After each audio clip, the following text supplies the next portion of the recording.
विद्यार्थी मित्रांनो, आज आपण ज्या कृतीचा विचार करणार आहोत ती आहे गढी। ही प्रतिमा इंगोले यांचा पाठ आहे, त्याच्यातील ही कृती विचारलेली आहे। गढी, वाननदी आणि वटवृक्ष या तीन प्रतीकांमधून गावातील स्थित्यंतराचे दर्शन कशा प्रकारे घडवले आहे ते प्रत्येकी एकेका उदाहरणावरून स्पष्ट करा। अशा प्रकारची कृती आहे। ही कृती तुम्हाला 3 गुणासाठी विचारली जाऊ शकते। आता ही कृती ज्या वेळेला विचारली जाईल त्यावेळेला तुम्हाला एक गोष्ट लक्षात घ्यायला हवी की 3 प्रतीक आहेत म्हणून इथे लिहिलेलंच आहे। गढी हे कसलं प्रतीक आहे तर ते गुरुजींचं प्रतीक आहे, कारण ही गढी पूर्वी भक्कम होती। या गुरुजींना पाटलांनी मदत केली आणि मदत केल्यानंतर आपण शिक्षण घेतल्यानंतर आपण स्वतः सुद्धा या गावाच्या विकासासाठी विचार करावा, विकासासाठी हातभार लावावा म्हणून या गुरुजींनी खूप प्रयत्न केले। माणुसकीच्या भावनेतून यांनी खूप मदत केली आणि अशा प्रकारच्या ह्या हुशार अशा गुरुजींना गढीची जसं भक्कम आधार एखाद्या गावाला होता तशाच प्रकारचा भक्कम आधार या गुरुजींमुळे होता। परंतु हळूहळू काही उचापती लोकांमुळे अनेक वेगवेगळी संकट त्यांच्यावर आली। त्यांना खूप वेगवेगळ्या प्रकारे त्यांची प्रगती खुंटत गेली आणि बापू गुरुजी खचत गेले। तशीच ही गढी सुद्धा खचलेली आहे हे आपल्याला या कथेमध्ये दिसतं। म्हणून गढी हे गुरुजींचं प्रतीक आहे। इथे येणारी वाननदी ही जीवन प्रवाहाचं प्रतीक आहे।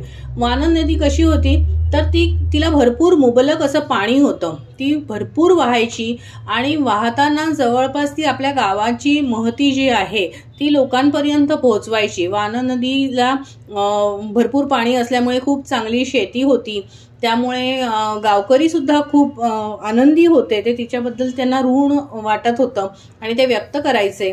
गावकऱ्यांना त्याचं कौतुक होतं। हा निर्मळपणा पूर्वीच्या गावकऱ्यांमध्ये होता आणि काही कारणांमुळे गावकऱ्यांची जी विकासाची स्वप्न आहेत ती स्वप्न ही नदी त्यांच्यापर्यंत घेऊन येत होती। परंतु काळ बदलला आणि काळ बदलल्यानंतर नदीने तिचं पात्र बदललं असा उल्लेख इथे येतो आणि तसंच जीवन प्रवाह या गावचा बदलला।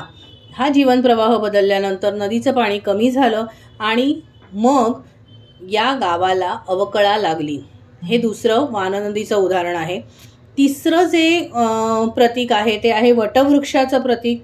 वटवृक्ष हे या गावाचंच प्रतीक आहे। वटवृक्ष वाननदीच्या काठावर आहे, तिथे काठावरच तो वाढला, मोठा झाला आणि सगळ्या गावातल्या मुलांना, वाटसरूंना त्याचा आधार वाटू लागला। परंतु पुन्हा असंच झालं की ही सगळी स्वप्न, हा सगळा आनंद हा वटवृक्ष स्वतः बघत होता। त्या वटवृक्षाच्या सावलीमध्ये पारंब्याभोवती मुलं खेळत असायची, मोठी माणसं बसलेली असायची।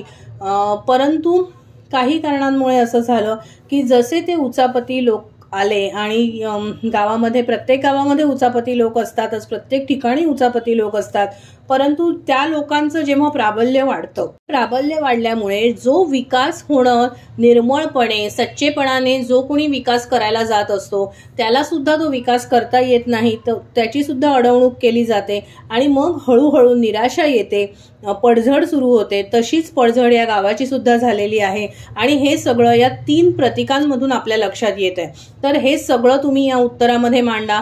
या कृतीच्या ऐवजी तुम्हाला गढी या कथेतली कोणतीही कृती विचारली गेली तरी तुम्ही याच्यातल्या काही ओळी लिहून त्याचं उत्तर व्यवस्थित मांडू शकता।